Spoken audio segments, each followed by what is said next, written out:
din ay tumpak po sa ating mga kaibigan. Ngayon po ay pang-8 gabi ng 10 gabi ng panalangin. Ngunit kayo ay kapag-amigit na rin. At gusto ko po natin samantalahin ang pagkakatapeto. Dahil alam sa susunod na midweek ay balik na po tayo sa ating regular midweek program. At ipopost po yung midweek natin sa ating board. At wala yung mga post-it na nilagay ko na sa mga sa GC ng mga elders. At ang mag-handle sa kaming midweek is the deacons. Gusto bigay yung gabi ay mga deacons. Ngunit dahil nga ngayon ay panahon ng mga sakit, panahon po ng mga sakit, napakarami sa mga may bahagi ngayong gabi. At wala ang lahat po na nakita nyo sa nasa yung puro replacement ng mga original na sinapit ng deacons department na may bahagi o na mga bahagi ngayong gabi. Simula sa presider, opening prayer, at ako, lahat kami ay replacement na ay magdadala ng program ngayong gabi. Kasi ang ating opening prayer, pinamanan ng class, nag-isensya, puro dito sa tama. Ang speaker natin, mga kapatid, pinamanan ng kaso, pinanggit ni Elder Harris. At ang ating presider ay pamilya, we're together sa kami kumahit, together sila mga sakit rin. So, mga sakit, mga kapatid, ngunit gano'n pa, we are together din na nandito tayo ngayong gabi. So, pasalamatan natin kung ngayon na pinagbigyan tayo na makapagtipon-tipon. Alam niyo pa, malalaking balita ngayong araw. Hindi pa. Unang balita, si Atong Angkay inaresto na. Oh, interesting ba? Kilala niyo ba si Atong Angkay? Siya po preparation sa mga nakuha sa bumiro. So kanina i-serve na ang oras na pares. At mga balita, may bagyo na. Kamunaw na ang bagyo sa 2026, si Bagyong Ada. Bagyong Ada. So dalawang malaking balita na ngayong araw, 2026 ngunit, dahil ngayon sa pagwalo, at alam po, sino po sa atin ang nakakompleto ng 8? Nandito. Oh, amen! Wow! Pero tanong po, sino sa inyo nandito kahit kami? Nawala kayo? Okay. So lahat na nandito tayo. Salamat. Kumplituhin natin ang 10. Ito naman ay hindi natin panaka na tayo ay hinihinig. Kaya gusto natin kumplituhin yung 10. Kumplito ay relasin natin sa Panginoon. Commitment natin sa Kanya na ating parang ating dalawa ang kanyang panukala na 10 gabi na panalangin na meron tayo gagawin. At yan ang suwela sa linggo. Tulad ng yanasa ni Elder, Dr. Doble, Pastor Doble, na sa linggo po ay meron tayo gagawin prayer breakfast. Tayo po na rin ito, alas 6 sa umaga, dahil natin na tulad na lang po sa mga gagawin ni Ravis naman. At ito pagdating sa natin. Kahit na Nicolas, mag-release ng pondo, ito naman yung mga treasure natin para sa kanilang dagdag na natutuloy ng ating pagsalusaluhan dyan sa 3rd floor. At pagdadala din tayo kung ano yung ating mga dadali ng pagsalusaluhan dahil nag-prayer breakfast naman. So, may pandesal, ay kape, ay chocolate, kaping bigas, chocolate, ating dadalhin sa linggo na umaga, doon sa mga may pasok, pwede naman kaya rin sa linggo na umaga na dito tayo magsama-sama at sa doon po pwede tayo mga magbibigay ng testimonies na mga kapatira natin na anong kanilang karanasan dito sa Days of Prayer at kung ibang first time na nakaranas sa Days of Prayer dito sila ano mga kanilang naranasan sa Days of Prayer. Pero din tayo mga kapatira na hindi naman first time ulit hiniligan natin naman share na kanilang karanasan sa Days of Prayer. Ito pong ating Days of Prayer actually, ang kanyang pamagat ay mahalin ang ating pamilya na pananampalataya gaya ng pagmamahal ni Jesus. Napakaganda ito. Kaya sabi ko, napakaganda kawiin. Dahil ang kanilang inawit, makatulong sa ating ito. Ito po ay pamilya. Mapahalin natin ang ating pamilya gaya ng pagmamahal ni Jesus. Anong puri ba ang pagmamahal na meron si Jesus na dapat natin gayahin, na kailan dapat natin tularan? Meron ba sa atin mga kapantay sa puri ng pagmamahal na binibigay ni Jesus? Mga kapatid, bilang tao, tayo lahat, kapag pinag-uusapan ang pagmamahal ni Jesus, lagi natin sinasabi, hindi natin ito kaya bantayan. Lagi natin sinasabi sa ating sarili, yung pagmamahal na binigay ni Jesus sa atin, hindi natin kaya bantayan. Ngunit ipinapagawala na mahalin natin yung ating pamilya. Mga kapatid, hindi naman ibig sabihin na hindi natin kaya bantayan. Ngunit ipinapagawala na atin di silang mahalin, gayahin natin sa abot ng ating makakaya, sa abot ng kakayahan natin bilang tao. Ating igawan ito sa ating pamilya. Ano bang uri na pagmamahal ang inaasahan? Kung hindi man natin kaya ang kumaran ang pagmamahal na meron si Kristo ibinigay, ano ang inaasahan naman na kaya natin ibigay? Ang sabi nga rito, sa Lucas Kapitulo 11, versikulo 13, sinasabi rito, kung kayo nga na masama ay marunong magbigay ng mabubuting kaloob sa inyong mga anak, pero tinutukoy na masama tayo mga tao dahil likas sa atin yung pagiging masama. Likas sa atin ang gumawa ng kasamaan. Ngunit hindi sinasabi na manatili tayo magiging masama. Likas sa atin ang nakakagawa. Tinutukoy ito. Kahit na tayo yung nakakagawa na balikan tayo ay may kasamaan, ating pinipili na magbigay ng kaloob sa ating mga anak. Na magpasasama na tayo yun. Kaya natin ibigay. Binibigay natin ang kaloob sa ating mga anak. Lalo sabi ito, gaano pa kaya ang inyong Ama na sa langit magbigay ng Espiritu Santo sa mga humihingi sa Kanya.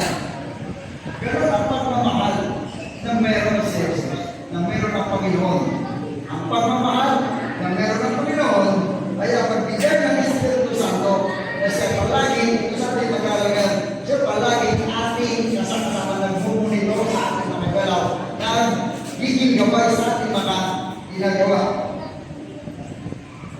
Yan ang uri ng pagmamahal. Kung ang ating susing talata na matatagpuan sa Gawa, Kapitulo 2, versikulo 42, sinasabi, at sila'y nanatiling magtibay sa turo ng mga apostol at sa pakikisama sa pagputol-putol ng tinapay at sa mga panalangin. Ito mga kapatid, ang background ng kwento rito, ginulo na ang kanilang samahan ng mga apostoles. Dito na nangyari na may mga hindi na maayos doon sa kanilang kalagitnaan. Ngunit, sila'y matibay pa rin bilang mga apostol sa pagkikisama at kung sila nagkasama, pinutulong ang pinaka-episode yung last time. Ibig sabihin, kapag may nangyayari, kahit dito sa loob ng simbahan, nangyayari nagkakaroon ng hidwaan, kapatid sa kapatid, nangyayari ang mga misunderstanding. Kaya sa isang pamilya, nangyayari ay kung may pamilya rito na hindi nagkaroon ng misunderstanding, sabihin ko, may ingit po ako. May ingit po ako sa inyo. Kung meron po sa inyong loob ng pamilya, ay wala talagang nagiging misunderstanding kayo. May ingit ako sa inyo dahil sa akin, meron din sa bahay.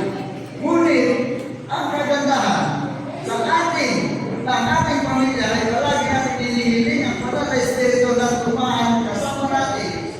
Ang anuman na nagiging hingguan, ang anuman na nagiging misunderstanding ay mabilis na maayos. Ganon din ang nangyari doon sa mga apostoles. Ganon din ang mangyayari doon sa mga iglesia.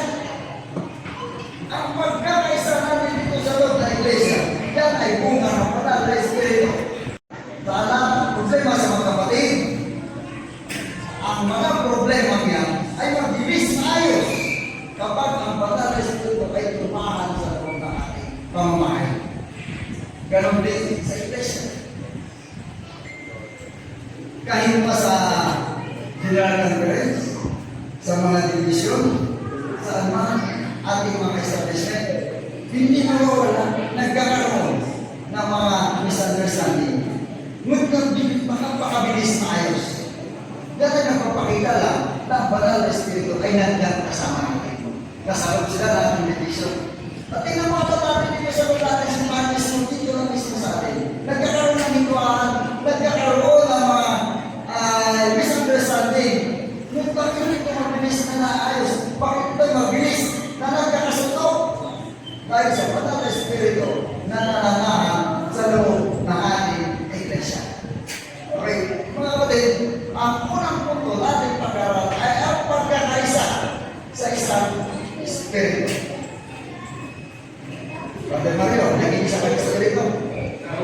Dalawa pala sila. Dalawa pala sila. Nandiyan pala yung isa, hindi nandiyan pala. Isa.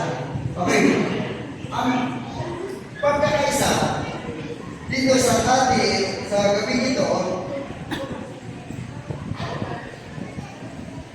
ang tunay na pag-ibig sa pamilya sa pananampalataya ay nagsisimula sa pagpapakumbaba at pag-alis ng mga pader na naghihiwalay sa atin. Hinihipok tayo doon sa Efeso Kapitulo 4, versikulo 3 na sinasabi na pagsikapan ninyong ingatan ang pagkakaisa sa Espiritu sa pamamagitan ng kaligtasan at kapayapaan. Ito ng mga kapatid. Ang sinabi ni Ellen G. White sa Acts of the Apostles, page 70, pagkatapos ng pagtuos ng banal na Espiritu, ang lahat ng mga alitan at ay naglaho. Wala nang nagnanais ng pinakamataas na dakay. Bawat puso ay napuno ng pag-ibig. Ayan mga kapatid. Kapag ang banal na Espiritu ay nananda na, anuman na magiging alitan, naglalaho yan. Wala nang ano bang natitira. Kaya kung kayo mga kapatid nakadalo noong aming ginawang prayer program dito noong first Sabbath of the year, first Sabbath of the year, first Sabbath of the quarter, itong January, itong fasting and praying, amin na pag-usapan at tungkol din sa pagpapatawad. Ano man ang pagpapatawad na napakabilis magawa, napakabilis mangyari kapag ang banal na Espiritu ay nandyan. Ang kapayapaan, ang talikalan ng kapayapaan, o katena, sabi mo lagi ng talikalan, katena, ng kapayapaan, matalihan tayo, itong kagadalan na tatali sa atin, ay ang kapayapaan, katena ng kapayapaan. Yan ang unang punto na dahil doon sa pagkakaisa natin sa isang Espiritu, ang anumang alitan, mabilis mawala. Ang mananahan at ang magkahari ay ang kapayapaan. Okay, ikalawang punto. Ang ikalawang punto sa mapagmalasakit na pagbabahagi. Ito napakaganda mga kapatid. Dito ating pag-aralan na dito walang sakit. Dito walang sakit. Ang pagmamahal ni Jesus ay praktikal.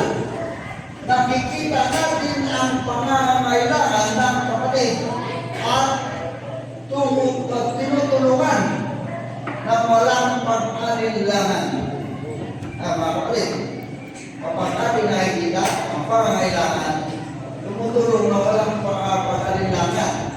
Sabi ito sa Gawa, Kapitulo 2, versikulo 44 hanggang 45, at ang lahat ng mga nagsisampalataya ay nanagkaisa at lahat ng kanilang pag-aari ay para sa lahat at ipinamamahagi sa lahat ayon sa pangangailangan ng bawat isa. Kung minsan naisip natin, Pinabaho ko yun eh. Para sa akin. Nagsikapan ko yun eh. Para sa akin. Ngunit ang pag-iisip pala ng isang mananampalataya, kaya ka nagtatrabaho, kaya ka nagsisikap, gusto mo magkaroon, hindi para sa iyong sarili lamang, kung hindi para sa lahat. Kapag sasabi mo para sa lahat, siyempre nandun ka kasama ang iyong sarili. Kasama rin ang iyong pangangailangan. Ngunit, kung minsan, sobra-sobra na sa iyong pangangailangan, napakarami na, kung ilang gano'n nakarami ang sobra sa pangangailangan, ang kapatid na nakita na walang-wala, na nangangailangan na hindi pa na natin nababahagian. Sa anong pamamaraan na tayo'y magbabahagi? Dito po sa ating iglesia, napakadaling paraan sa ating magbabahagi. Kaysa ugarin po. Kaysa ugarin natin, nagbabahagi tayo sa ganong pamamaraan.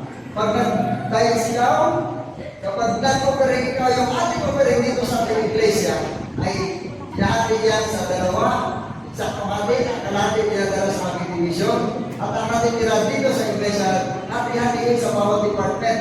At ang iba doon, pangtulong po. Ang iba doon, pupunta pangtulong sa mga nangangailangan natin. Nandiyan ang broadcast, nandiyan sa local church pa, na madalas natin hinuhukot at kapag may kapatid na nangangailangan, itinutulong mo sa kapatid na nangangailangan. Napakadaling paraan. Hindi naman sinabing malaki. Alam ni Kristo kasi ang mga puso mo. Gusto mo malaki pero kaya mo maliit. Alam na yun. Ngunit ipinapakita lamang dito na tayo bilang mananampalataya na patunay na ang Banal na Espiritu ay nasa atin, hindi tayo natatakot magbigay. Hindi tayo ay nagbibigay na may tawag ito, mas panloob. Maggaan sa atin ang ating ginagawa na magbibigay. So dito, ang pag-ibig sa binigyan ng kapatid ni Ridwan sa Robites, ang pag-ibig sa tao ay ang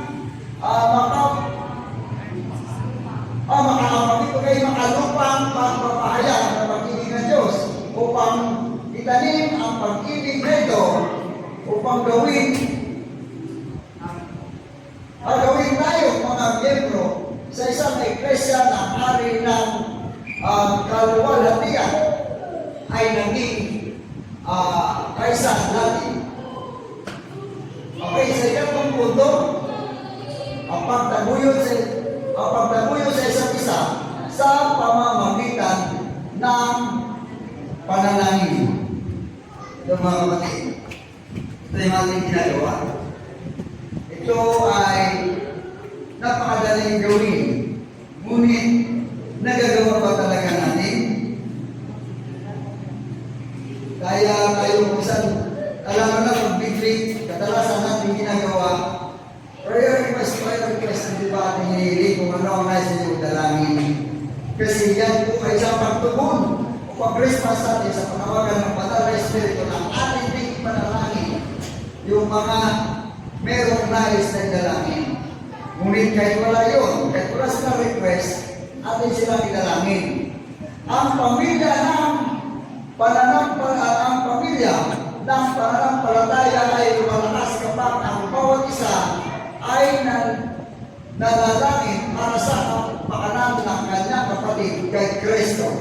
Hinihimok tayo. Ayon sa Santiago, Kapitulo 5, versikulo 16, mga pahayagan na kayo sa isa't isa ng inyong mga kasalanan at ipanalangin ninyo ang isa't isa upang kayo'y magkagaling. Mga kapatid, ipanalangin natin ang isa't isa. Upang manalangin tayo para lang sa ating sarili. Panginoon, ibigay mo nga aking mga pangailangan ng mga ating kayo. Hindi mo na natin may damay sa panalangin. Yung aking kapatid na ganito, ang kanyang problema, Panginoon. At nais ko rin sabihin ngayong gabi na meron tayong kapatid na meron ang pakalaking problema. Ito na po sa kapag. Nagkati sinama namin sa aming prayer request. At isa-isama sa dalangin. At kung sino naman ang mga may nais na idalangin ngayong gabi,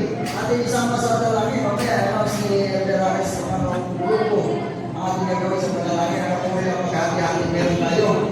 Sabi nga kapatid Violet, Ellen G. White, sa Testimonies to the Church, dapat natin mahalin ang ating mga kapatid gaya ng pagmamahal ni Kristo sa atin.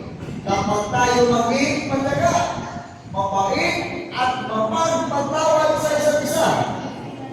Mayroon ba yung mga kapatid?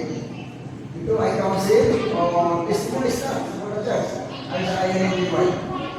Mayroon ba ito gawin? Mahalin natin ang ating mga kapatid. Kaya na pagmamahal ni Kristo sa atin. Anong mura ng pagmamahal ni Kristo meron sa atin? Kung ating maalala, bigay lahat ang pagmamahal ni Kristo, pati ang kanyang buhay. Bigay, wala itinira sa kanyang sarili. Pati ang kanyang buhay, all out, sabi nga. Kung walang tinira sa sarili, yan ang pagmamahal ni Kristo sa atin. Dapat nga maging mataga, mabait tayo. At mapagpatawad sa isa't isa. Kailan magpatawad? Siguro, patawarin lang kita kapag may gano'n may kapag pa. Mapapatawad ko siya kapag okay. May kondisyon. Si Kristo pa nangingi ng kondisyon. Yung siya nagpapako sa cross para sa kapatawaran ng ating mga kasalanan. Yan ang uri ng pagpapahal na hinihingi sa atin. At sa huling punto na ating pag-aaral ngayong gabi, pag-ibig bilang pinakamahisang patuto. Ang pinakamabisang patuto. Ito yung testimony. Testimony, patuto. Ang mundo ito ay mapapaniwala lamang sa Ebanghelyo kung makikita nila ang tunay na pamamahalan sa loob ng iglesia. Mga kapatid. Ito yung sinasabi, may mga ibang mga tao, kayo mga dati, nag-away-away ka sa simbahan ninyo. Nakikita nila. Ang testimonies mismo, yung kanila nakikita. Pero ibang mga ating binaway ko sa tiyan, minsan bakit napakahirap? Kahit anong gawin mo, napakahirap kasi meron silang nakikita. Kaya ating ipakita sa pinito. Ipakita natin. Testimony mismo natin, bisa makita na yan. Ang ganda, nakalagay siya. Nagkakaisa sila. Masaya sila palagi. Masayahin sila dyan. Palagi silang may ganito. Nagpapakita sila ng pagkakaisa. Yan ang ating testimony dapat na ipakita. Ayon sa Juan Kapitulo 13, versikulo 35, sa ganito ay makikilala ang lahat ng mga tao na kayo ay aking mga alagad kung kayo'y may pag-ibig sa isa't isa. Napakahirap man ipakita. Napakahirap natin sabihin sa ibang tao na tayo ay mga alagad ni Kristo, tayo nagdadala ng katotohanan, tayo ay ganito. Kung hindi nila nakikita na may pag-ibig tayo sa ating mga kasamahan, napakahirap sabihin na iba ang ating nakikita nila natin ginagawa. Kaya ang sabi ni Kristo mismo dito, kapag nakikita ng tao na tayo may pag-ibig sa isa't isa, sila ay madali dahil makikilala nila tayo na tayo ay tunay na alagad ng Panginoon. Ay sa Acts of the Apostle, ikapitan na kapatid na Ellen G. White, ang pag-ibig ni Kristo ay ang tanging kapangyarihan makapangyarihan na makapagpapaamo sa puso ng tao. Ito ang pinakamabisang argumento na magbibigay natin sa mundo. Wala na mamatay. Pinakamabisang argumento. Ang kanilang makita, mapapaamo natin ang mga matitigas ng puso. Yung kahit napakahirap, kahit sabihan mo, napakahirap, dadalhin, napakahirap, ginagalang, kahit anong sabi mo, katotohanan, kasi pero siya nakikita. Hindi niya nakikita, hindi niya nararamdaman yung pag-ibig. Hindi niya nararamdaman, nahirapan tayo. Hindi natin siya mapapaniwala. Hindi niya nararamdaman yung ating sinasabi. Pero kapag niya maramdaman niya na mahal natin siya bilang pagmamahal ni Kristo, ano sa atin, kaya matigas ang puso, mapapaamo natin siya. Kaya para po sa ating conclusion, sinasabi dito, napansin mo ba ang mga kawayan? Ito po ay pinapakita gaano katibay ang kawayan kaysa bagyo, kahit anong mangyari sa hindi lamang basta namabali, hindi siya basta natutumba. Kasi nga ang kawayan, napakaliit ng kawayan kumpara sa ibang malalaking puno. Hindi siya basta-basta matumba kasi nga pakinahin nagsasanggalan sila sa isa't isa. At kung makita mo, wala kang makita, yung isang kawayan na ang binulot mo, wala sa sariling uga na kanya. Hindi ka makakita ng isa yan. Silang lahat ng mga kawayan na yan sa isang puno na pakarami, ang ugat nila connected sa isa't isa. Ganun katibay. Kaya ginawa na isang punito ng ating writer ang kawayan kasi nakita na rin yan na ang puno ng kawayan, kapag may isang puno ng kawayan na nakita, hindi sa kinakap as marami. Kahit na napakaraming kawayan na nandun, o binangin mo na napakaraming kawayan, pero tao sa kanya isang punong panisa ng kawayan. Kasi nag-iisa siya.